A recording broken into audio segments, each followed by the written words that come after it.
Hi guys, welcome to Financial Health and Wealth, where we educate you on various ways to improve your life financially and to live long, healthy lives. So today, we're going to talk about setting up an effective budget.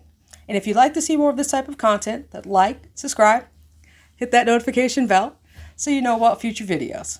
Let's get started.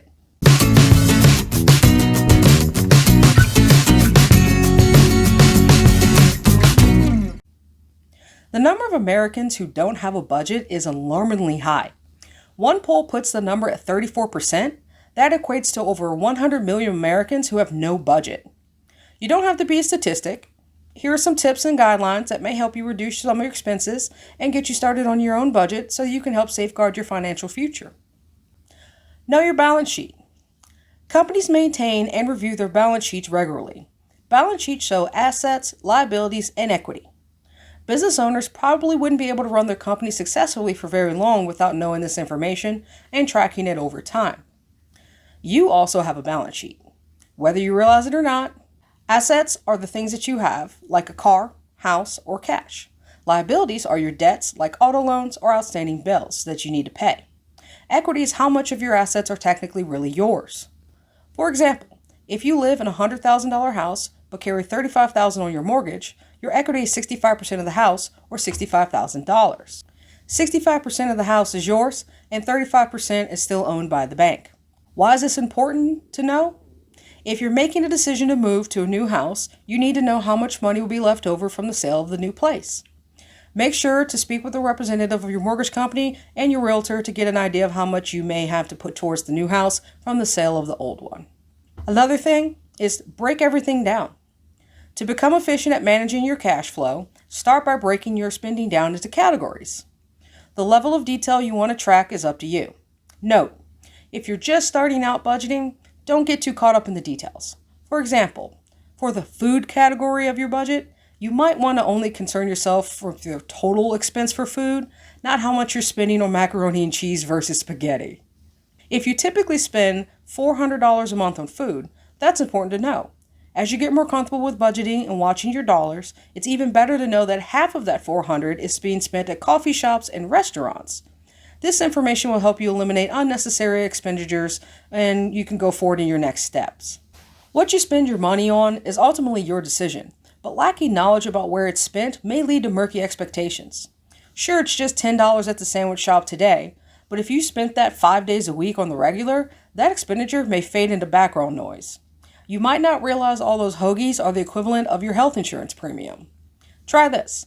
Instead of spending $10 on your regular meal, ask yourself if you can find an acceptable alternative for less by switching restaurants.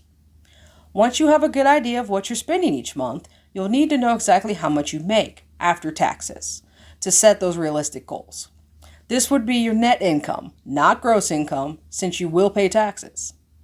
Set realistic goals and readjust them. Now that you know what your balance sheet looks like and what your cash flow situation is, you can set realistic goals with your budget. Rank your expenses in order of necessity. At the top of the list would be essential expenses like rent, utilities, food, and transit. You might not have much control over the rent or your car payment right now, but consider preparing food at home to help save money. Look for ways you can cut back on utilities like turning the temperature down a few degrees in the winter or up a few degrees in the summer. You may be able to save on electricity if you run appliances at night or in the morning, rather than later in the afternoon when the usage tends to be the highest. After the essentials would come items like clothes, office supplies, gifts, entertainment, vacation, etc. Rank these in order of importance to you. Consider shopping for clothes at a consignment shop or checking out a dollar store for bargains on school or office supplies. Ideally, at the end of the month, you should be coming out with money left over that can be put into an emergency fund. Your goal here is at least $1,000. And then you can start adding money to your savings. If you find your budget is too restrictive in one area, you can allocate more to it. But you'll need to reduce the money flowing into other areas in the process to keep your bottom line the same. Ranking expenses will help you determine where you can siphon off money. With expenses, start with debt and interest rates. If you have any loans in your name, rest assured there will be interest associated with those loans, unless you've got a really nice aunt who lent you some money interest-free. From the borrower's perspective, interest is simply the expense of receiving money from a creditor, which you're required to pay back over time. No one wants to pay higher interest than necessary. In contrast to other expenses like rent, food, or entertainment, interest itself produces absolutely no value for the borrower. The borrowed money may produce value, but the interest itself does not. For that reason, you're going to want to pay as little interest on your loans as possible. One strategy is to transfer credit card balances to lower APR credit cards. Just beware of transfer fees. Now, read the fine print to make sure that the new card actually carries a lower interest rate, as sometimes the rate after the introductory period may go up. If you can refinance any of your loans like student, auto, or home, consider it. For example, there's no reason to pay 5% if you could pay 4%. Again, make sure you understand the terms and any fees involved. Slim down the essentials. This is the time when all items in your budget are going to come under consideration. Everything is on the table. For transportation, any reduction in cost you can make is going to depend on your location. If you live in a high-density urban area and you normally drive yourself or use public transit to get to work or other destinations, ask yourself, can you walk or cycle instead? These options often provide health benefits as well. If you live in a rural area, you're probably going to drive to get to where you want to go. But think about using an electric bicycle or motorcycle as an option to help yourself save on fuel. The key to this is look at the essential sections of your budget and mentally run through how you obtain those essentials, like driving to the nearest grocery store or who your landlord is. Then brainstorm alternatives for paying for these items or services. Anything's fair game. For example, would your landlord reduce your rent if you help out with yard maintenance? Finally, do a little research and analysis to see if any of these alternatives are cheaper and feasible. Eliminate non-essentials. The next step is to look at each non-essential and determine its utility to you. If you barely think about the actual purchase, you might have simply developed the routine of purchasing that item for service. Think, your monthly movie subscription service that you never use anymore? In that case, the hardest part might be combing through your credit card statement and nixing the services you never use. Another example of routine autopilot spending might be the soda you buy with your lunch. Do you really need it? Maybe not.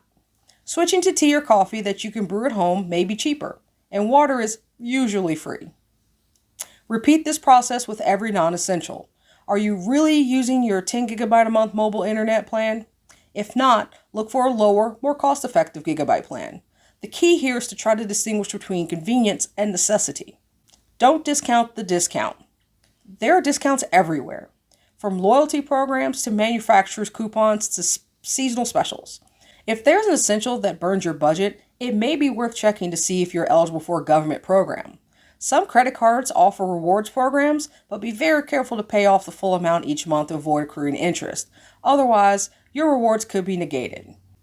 Keep the big picture in mind. Sometimes it can be hard to justify the time and effort that might be involved to save $2 per day. It's just $2, right? But look at the accumulated savings. Saving $2 per day for a full year translates to $730. If you choose to brew that tea instead of buying the soda, maybe you can afford the 10 gigabyte plan instead of the 1 gigabyte plan. Commit to it. Now that you have a realistic budget that contains your essentials, your non-essentials, and your savings goals, stick to it. Building a budget is a process. It may take some time to get the hang of it, but you'll thank yourself in the long run. Thanks for watching. And as always, hit the like and subscribe buttons to keep getting future content. Go ahead and tap that notification bell while you're at it. Enjoy the rest of your day.